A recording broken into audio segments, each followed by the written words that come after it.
तर मित्रांनो, बैकथा एके स्टोरी टेलरमध्ये तुमचं स्वागत आहे. जर तुम्हाला या चॅनलवरती बैकथा पाठवायची असल्यास तर मी चॅनलच्या डिस्क्रिप्शनमध्ये लिंक दिलेली आहे, त्यावर कथा पाठवावी. 5 बैकथा अनुभव. शेवटची बस. रात्रीचे 11 वाजले होते. पुण्याच्या बाहेर पडणारी शेवटची एसटी बस प्रवाशांची वाट पाहत होती. ड्रायव्हर गजाननराव आणि कंडक्टर रमेशराव हे दोघेही कंटाळले होते. फक्त 3 प्रवासी बसमध्ये होते आणि बाकी संपूर्ण बस रिकामी होती. आज पण गर्दी नाही. नशिबाने 3 प्रवासी तरी मिळाले, नाहीतर फुकट फेरी झाली असती. रमेशराव म्हणाला. गजाननराव फक्त मान हलवून गप्प बसला. बस सुटली. अंधाऱ्या रस्त्यावर फक्त हेडलाईट्सचा प्रकाश होता. रस्त्यावर तुरळक झाडं होती आणि बाजूला दूरवर जंगलासारखी झाडी दिसत होती. एका गावात बस थांबत होती, पण कोणीही चढायला नव्हतं.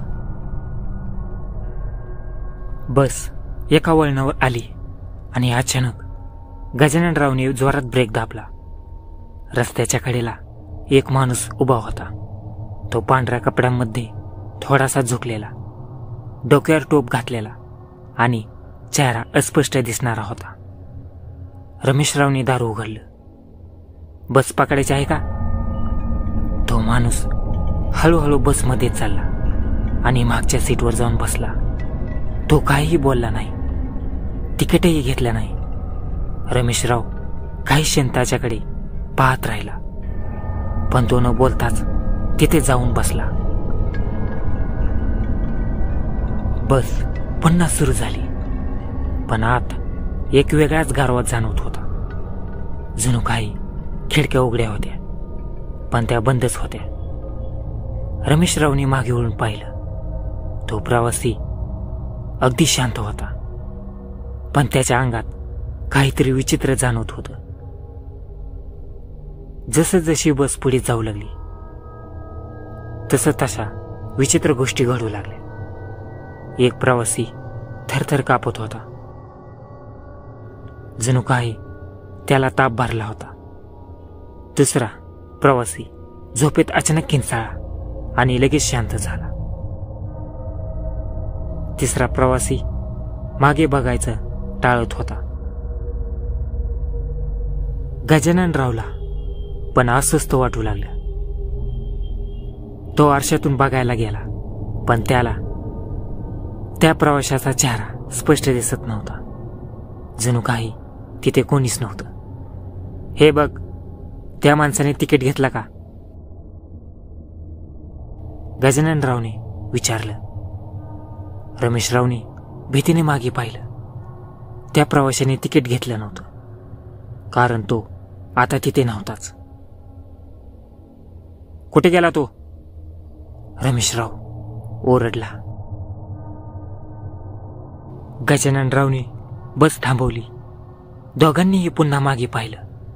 प्रवासी बसच्या शेवटच्या सीटवरच बसलेला होता, पण आता त्याचा चेहरा दिसत होता आणि तो चेहरा माणसाचा नव्हता. त्याच्या खोबणीसारख्या डोळ्यात काळोख होता. तोंड मोठं झालेलं होतं आणि त्याच्या अंगावरून काळसर धूर निघत होता.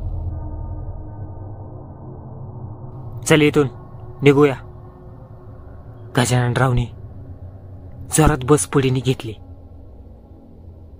गजाननरावने जोरात बस पुढे निघे. गजाननरावने जोरात बस पुढे घेतली. अचानक त्या प्रवाशाने मान वळवली आणि तो मधल्या गॅलरीत उभा राहिला. त्याच्या तोंडातून एक विचित्र घोगरा आवाज आला. तुम्ही मला विसरू शकत नाही. त्या आवाजाने संपूर्ण बस हादरली आणि एका क्षणात तो प्रवासी गायब झाला. रमेशराव आणि गजाननरावने घाबरून बस गावात थांबवली. सर्व प्रवासी धडधडत्या हृदयाने उतरले. त्या रात्रीनंतर गजाननराव आणि रमेशरावने त्या मार्गावर बस चालवणं बंद केलं. पण अजूनही काही प्रवासी सांगतात की त्या मार्गावर रात्री उशिरा एक सफेद कपडे घातलेला माणूस दिसतो आणि जो त्याला बसमध्ये बसवतो तो कधीच सुखरूप पोहोचत नाही. गावातली निर्जनवाडी. गावाच्या शेवटच्या टोकाला एक जुनी वाडी होती जिथे कोणीही राहत नव्हतं. ती वाडी भरगच्च झाडांनी वेललेली होती आणि तिथे नेहमी एक वेगळाच गारवा असायचा. गावातल्या लोकांचं म्हणणं होतं की त्या वाडीत कोणीतरी आहे, काहीतरी भयंकर. कोणीही तिथे जायचं धाडस करायचं नाही. रात्री उशिरा त्या दिशेने गेलं तर कुत्रे जोरजोरात भुकायला लागायची आणि काही वेळाने अचानक शांत व्हायची. काही लोकांनी सांगितलं होतं की त्यांनी त्या वाडीत हलणाऱ्या सावल्या पाहिल्या आहेत. पण अजूनही काही लोक या गोष्टीवर विश्वास ठेवत नव्हते. शहरातून आलेला अरुण या अफवावर विश्वास ठेवणाऱ्यापैकी नव्हता.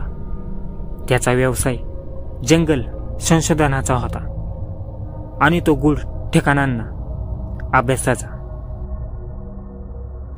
गावात आल्यावर त्याने वाडीत राहायचं ठरवलं. गावकऱ्यांनी त्याला खूप समजावलं पण तो ऐकायला तयार नव्हता. भूते बिते काही नसतात, तुम्हीच उगाच भीती घेतली आहे असं म्हणून तो वाडीच्या दिशेने निघाला. तो वाडीत पोहोचला. दाराचा कड खोलून आत गेला. वाडी आतून प्रचंड प्रशस्त होती. एकेकाळी येथे श्रीमंत कुटुंब राहत असावं असं वाटत होतं. पण आता सगळीकडे धूळ, जाळी आणि मोडक्या भिंती होत्या. पहिल्या दिवशी काहीच विचित्र घडलं नाही. पण दुसऱ्या रात्री अरुण रात्री अभ्यास करत बसला होता. बाहेर गार हवा सुटली होती. तेवढ्यात त्याच्या कानावर एक हलकासा आवाज आला. कोणीतरी कुजबुजत होतं. तो उठून पाहतो पण कोणीही नसतं. तो पुन्हा काम सुरू करतो पण आवाज वाढू लागतो. आता ते शब्द स्पष्ट ऐकू येत होते. जा, इथून जा. अरुण दचकतो. तो टॉर्च घेऊन खोलीवर बघतो पण काहीच दिसत नाही. तो स्वतःला समजावतो कदाचित माझीच कल्पना असेल आणि झोपायला जातो. मध्यरात्री त्याला एकदम जाग येते. कुठून तरी पायऱ्यांवर कोणीतरी हळूहळू चालत असल्याचा आवाज येत होता. ठक ठक ठक.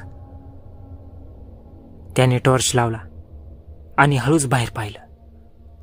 समोरच्या अंधारात कोणीतरी उभं होतं. ते आकृतीसारखं काहीतरी होतं पण स्पष्ट दिसत नव्हतं. अरुणने हळूहळू पुढे जाऊन पाहायचं ठरवलं. जसा जसा तो जवळ जात होता तसं ते आकृती अधिक स्पष्ट होऊ लागली. त्या सावलीत एक स्त्री उभी होती. अर्धवट चेहरा दिसणारी, विस्कटलेले केस आणि खोल काळे डोळे. तिने फक्त एकच वाक्य म्हटलं, तू इकडे राहू शकत नाहीस. अचानक वाडीतला प्रत्येक दरवाजा स्वतःच जोर जोरात आपटू लागला. खिडक्यांच्या काचा फुटू लागल्या. अरुण घाबरून आत पळाला पण आता खोलीचं दारही जोरात आपटायला लागलं होतं.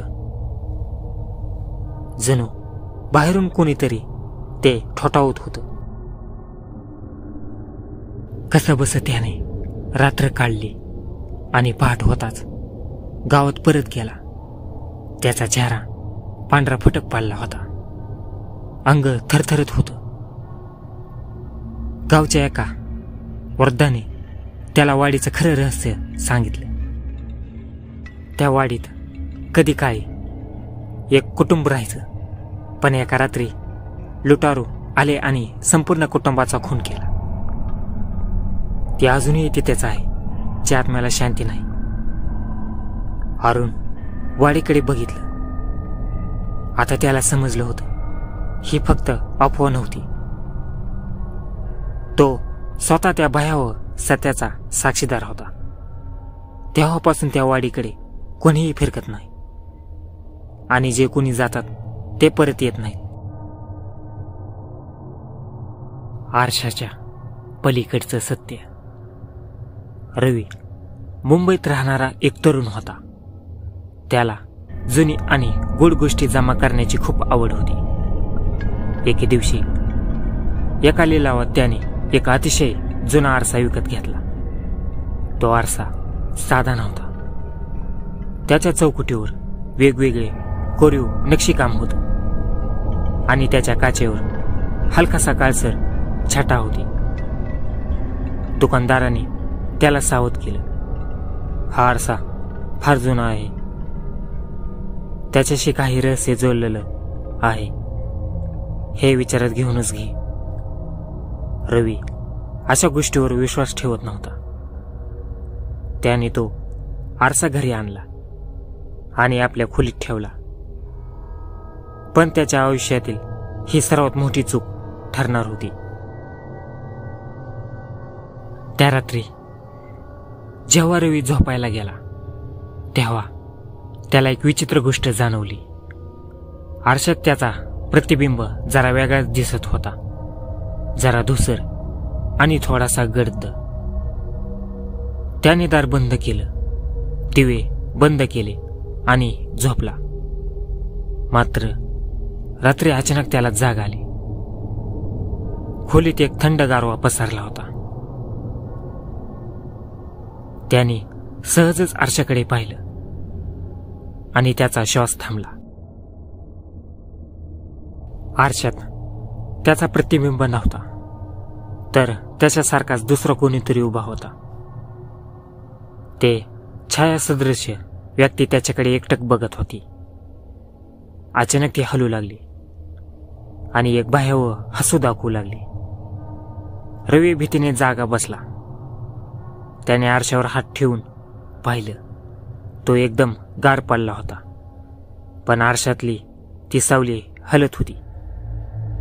पुढच्या काही दिवसात रवीच्या घरात विचित्र गोष्टी घडू लागल्या. त्याला रात्री नेहमी कोणीतरी कुजबुजल्यासारखं ऐकू यायचं. आरशात हलणाऱ्या आकृत्या दिसायच्या आणि सर्वात भयानक, कधी कधी त्याला त्याचं स्वतःचं प्रतिबिंब नजरेला नसायचं. एके रात्री रवी उठला आणि बाथरूममध्ये गेला. तिथला छोटा आरसा साफ करत असताना त्याला असं वाटलं की त्याचा प्रतिबिंब क्षणभर हसला. तो दचकून मागे झाला, पण हे सगळं त्याच्या डोक्यातलं असेल असं मानून तो बेडरूम मध्ये परतला. पण आता तिथे तोच उभा होता. होय, त्याचा आरशातला प्रतिबिंब आता त्याच्याच खोलीत उभा होता. त्या सावलीसारख्या व्यक्तीने हळूच हसत त्याच्याकडे हात पुढे केला आणि म्हणाली, मी बाहेर आलोय, आता तुला आत यावं लागेल. रवी किंचाळला, पण काहीही उपयोग नव्हता. त्याच्या डोळ्यासमोरच ती सावली त्याच्या शरीरात शिरू लागली. सकाळ झाली. रवीच्या मित्राने त्याला फोन केला, पण उत्तर मिळालं नाही. घरी जाऊन पाहिलं तर रवी खोलीत नव्हता, पण त्याचा आरशातला प्रतिबिंब मात्र अजूनही हसत उभा होता. त्या दिवसानंतर तो आरसा तिथेच राहिला. कोणीही त्याला हात लावण्याची हिंमत केली नाही. लोक सांगतात की त्या आरशात अजूनही रवी अडकलेला आहे आणि जो कोणी त्याच्या समोर उभा राहील त्याला तो आत ओढून नेईल. पिशाच्या सावलीत. गावाच्या शेवटच्या टोकाला एक घनदाट जंगल होतं. त्या जंगलाच्या मधोमध एक मंदिर होतं जे आता मोडकळीस आलं होतं. गावातल्या लोकांचा विश्वास होता की त्या मंदिरात एक पिशाच राहतो आणि तिथे जाणारा कोणीही परत येत नाही. कोणीही रात्रीच्या वेळी त्या मंदिराच्या दिशेने जात नव्हतं. गावात एक गोष्ट प्रसिद्ध होती. त्या जंगलात रात्री गेलात तर सावध राहा, कारण तुम्ही कोणाची तरी सावली पाहाल आणि ती सावली कोणाचीच नसते. एके रात्री 3 मित्र राहुल, विक्रम आणि अजय गावात आले होते. ते गावाच्या जुन्या कथा ऐकून हसत होते. अरे, भूते उते काही नसतात, चला त्या मंदिरात जाऊन पाहू, राहुल म्हणाला. गावकरी त्यांना थांबवू लागले, पण ते ऐकायला तयार नव्हते. अखेर तिघही जंगलाच्या दिशेने निघाले. रात्रीच्या गडद काळोखात झाडं हलत होती. थंड वारा सुटला होता आणि कधीही न ऐकलेले विचित्र आवाज जंगलात घुमत होते. मंदिराजवळ पोचल्यावर त्यांना तिथलं वातावरण भयंकर गूढ वाटू लागलं. झाडांच्या सावल्या हलत होत्या, पण त्या झाडांच्या नव्हत्या. कोणीतरी त्यांना पाहत होतं. ते तिघं मंदिरात शिरले. आत सर्वत्र अंधार होता. अचानक एक थंड वाऱ्याची झुळूक आली आणि दिवा मालवला. काहीतरी वेडवाकडं चाललंय इथे, अजय घाबरून म्हणाला. तेवढ्यात राहुलने आपला टॉर्च समोर लावला आणि तिघांचे हातपाय गार पडले. समोरच्या भिंतीवर एका भयंकर आकृतीची सावली दिसत होती. लांब सडक हात, वाकलेलं शरीर आणि 2 मोठे लालसर डोळे. ती सावली हळूहळू हलू लागली, पण तिथे कोणीच उभं नव्हतं. चला इथून पटकन, विक्रम किंचाळा. पण आता उशीर झाला होता. सावली जिवंत झाली होती. ते तिघं मागे पळायला लागले, पण सावली त्यांच्या मागोमाग येत होती. ती जमिनीवरून नाहीतर भिंतीवरून सरकत होती. अचानक अजय खाली कोसळला. त्याच्या चेहऱ्यावर भीतीचे भाव होते. माझे पाय हलत नाहीयेत, काहीतरी पकडतंय मला. राहुल आणि विक्रमने पाहिलं. अजयच्या पायावर ती सावली चढू लागली होती आणि हळूहळू त्याच्या शरीरात शिरू लागली. त्याच्या डोळ्यावर काळसर झाक आली. त्याच्या तोंडातून एक वेगळाच आवाज निघू लागला. तुम्ही माझ्या जागेत आलात, आता बाहेर जाऊ शकत नाही. राहुल आणि विक्रम वेड्यासारखे पळू लागले. कसे बसे त्यांनी जंगल सोडलं. सकाळ झाली. गावात परतल्यावर त्यांना अजय सापडला नाही. ते परत मंदिराकडे जाण्याची हिंमतही करू शकले नाही. त्या दिवसानंतर गावकरी सांगू लागले की मंदिराजवळ आता एक नवीन सावली दिसते. ती अजय सारखी दिसते. जो कोणी त्या सावलीच्या संपर्कात येतो तो हळूहळू गायब होतो आणि त्या पिशाच्या सावलीचा भाग बनतो. आजही जेव्हा रात्री, तर सावध राहा, कारण तुम्ही तुमची सावली हरवू शकता. ती रात्री येते. गावाच्या टोकाला असलेल्या जुन्या वाड्यात गेली अनेक वर्ष कोणीही राहत नव्हतं. त्या वाड्याच्या भिंतीवर गंजलेले खुणांचे ओरखडे होते. खिडक्या मोडकळीस आल्या होत्या आणि मुख्य दरवाजा नेहमी अर्धवट उघडाच असायचा. गावकरी सांगायचे त्या वाड्यात कोणीही राहू शकत नाही, कारण ती रात्री येते. कोणी विचारलं ती कोण, तर उत्तर एकच यायचं, जी गेलेली आहे पण अजूनही तिथे आहे.